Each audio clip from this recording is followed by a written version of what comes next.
You were a part of the hottest brand there ever was.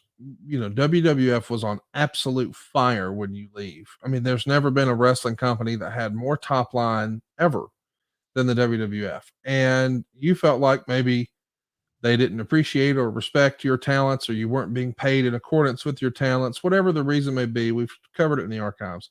However, now you're switching jerseys, and yes, it's guaranteed money, but is it a little defeating? I mean, does you feel like you've taken a step back? Does it feel like a sinking ship when you come in here and there are all these politics, and it's not a harmonious locker room, et cetera, et cetera? Or is it all about, hey man, I'm getting paid this amount, I don't care?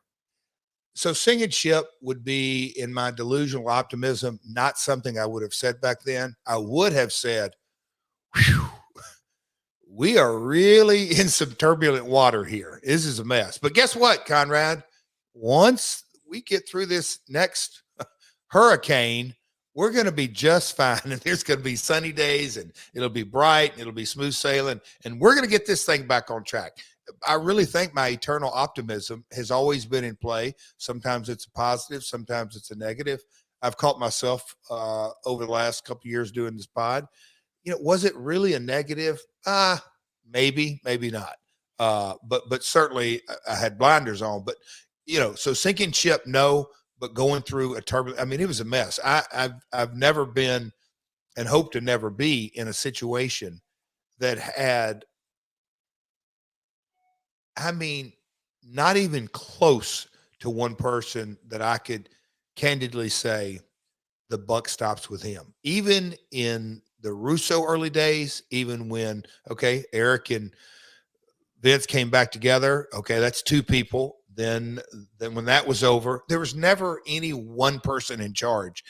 Bill Bush, when he hired me, was very, very transparent that I'm the accountant. He didn't say that, but I'm the finance guy, and I've got to make the numbers work. That's what I'm charged to do. I don't handle creative. I don't handle talent relations. I don't handle marketing and production and all that kind of stuff. And when you kind of nowadays look across the pond and look at, gosh, Conrad, you look at the chairman's, you know, I saw him interview. He was gone 5 months. It felt longer than that, but you know, was he ever really, really gone? No, because he was still the single largest shareholder and had the control.